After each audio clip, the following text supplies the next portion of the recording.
because I think that there's multiple ways in which we learn what we learn.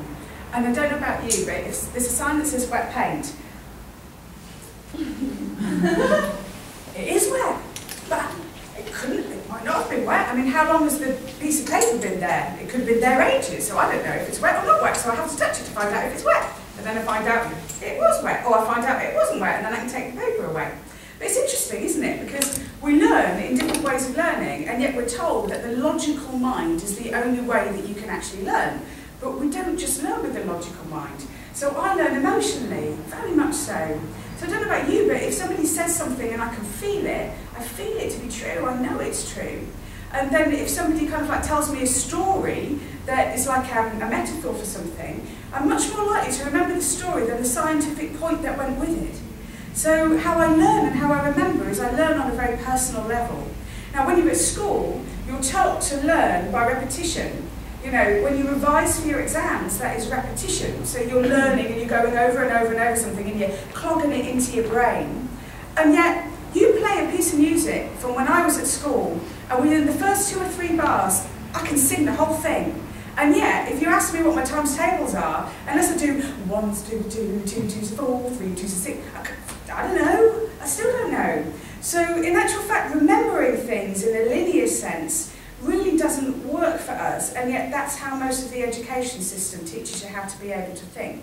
So for me, when I'm teaching a room full of people or we're exploring something, I like to use multiple ways in which you know what you know. So some of you will be very somatic, in other words, you'll feel it in your body and you'll know it to be true. Some of you will analyse not just what I'm saying, but me. And in actual fact, sometimes I find that people, it's like pointing at something and you go, it's like this over here, and they spend a lot of time going, I'm not sure about the finger, I'm not sure about the finger at all. And so they spend a lot of time actually focusing on the finger rather than on the thing that you're pointing at. So then if you make it personal, they go, I can relate to that, and then they suddenly connect with the thing that you're pointing at. So there's multiple ways in which we engage with information, and I think it's really important to bring out all of those things in a workshop, because we've got all day, so we can do all of that, so that's brilliant. So I will talk to you about certain stuff, and then we'll embody it and see how that pans out. So what I want to talk to you about first, really, is about this instinct, which is the gut instinct, which is the thing that we're so, you know, people always say, I trust my gut. And I think the gut's a really interesting thing to trust, because it is an instinct. And its job is to keep you alive. So its job, really, is to tell you whether or not there are predators around the corner. Now, as you're kind of like fans of alternatives, I presume that you know a little bit about the chakras. Am I right in saying that? Yeah, anyone kind of go chakra what? Okay, good. So the yellow solar plexus chakra stands out from the body, round about here. And it kind of, you know, chakra is a Sanskrit word and it means spinning wheel, so we know that. But this particular wheel will actually frisk people for information to see whether or not they're safe. So, for example, when you all guys came in and I'm smiling at you, I'm also frisking you. Some of you quite liked it, I know. But I'm frisking you for information, and there's a few things that I'm looking for when I frisk people. As a teacher, I'm looking for people who've been hurt by other teachers. I know that sounds strange, but when I was at school, I kind of would be hoisted up, because I'm dyslexic, would be hoisted up to the blackboard to finish an equation or to finish something off, and it was terror. You know, it's surprising I'm actually up here, because look, it's there, I might have to do some maths on it or something. But it was terrifying, and you know, and the teachers were not that kind. And so I have this thing about teachers and humiliation, and there's a connection. And so what I always do is I look for people who've had problems with teachers, because they usually need a lot of love before we start from me. Because otherwise, at some point, because they're going to be the people who are actually looking at my finger, not looking at what I'm saying. So there's certain things that you look for because you know that those things can engage and be not necessarily a problem, but something that you need to be able to work with in order to have a smooth running of the day. And then there's the who's going to be the really talkative one, or who's going to be the argumentative one, or who's the troublemaker at the back. Just saying. So, or the nervous person at the back that goes, oh shit, I knew I shouldn't have sat at the back. So the solar plexus is frisking people for information. And it brings that information into the sacral chakra, which is the seat of your emotions, which is the orange chakra here. And that interprets it and takes it into the gut brain. It's actually a brain in your gut. That's so cool. I just think that's brilliant. So what they've discovered is it has similar things like vagus nerves and information and matter. The same kind of matter that you've got in your brain, in your head, is actually stored in your gut as well. So what happens is when we have this gut instinct, it's really taking us back to some very primeval instincts. So your solar plexus can even jump a few seconds in time. Anyone here suffer a lot with deja vu? I say suffer, but it's not really a bad thing, is it? Yeah. So people, if you were just coming, I was sold to that woman over there. I know, you kind of, no, I'm not committed to that. I'm not sure, I'm just going to scratch my November. I'm not really committing. It's perfectly fine. So when we have a very active solar plexus, it actually jumps a few seconds ahead in time and can actually tell you whether or not what's about to happen is scary. So those of you with an overactive solar plexus, you might find that you were told to be careful in the world and that you don't really believe that the world's a safe place. So, and it can be because your parents said that, or it can be simply because something's happened to you that has made you believe that the world's not a safe place. So the solar plexus can jump a few seconds ahead of time and report back. It can feel the energy of a space, because we know in science that there's more space in a wall than there is matter, and what makes it appear solid is the frequency of vibration.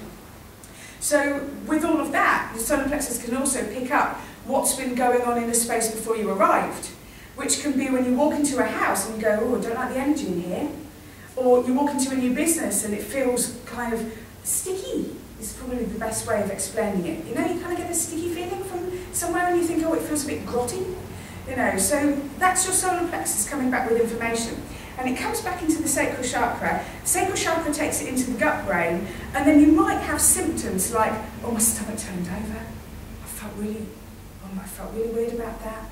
Or my grandmother used to say, I feel it in my water. Do you remember that? Don't say that so much nowadays, do we? Feel it in my water. I think it's a North of England thing. Or you might say, my stomach went tense, but you can feel that you have had a stomach-based reaction to something. Now, the point of this was that, you know, when we were kind of hanging out with bow and arrows and kind of, you know, spears and stuff, you know, this is not like in the RSC, you know, Royal Shakespeare Company, but this is in real life when we're hanging out with spears. And we kind of like were fighting and getting animals and stuff like that.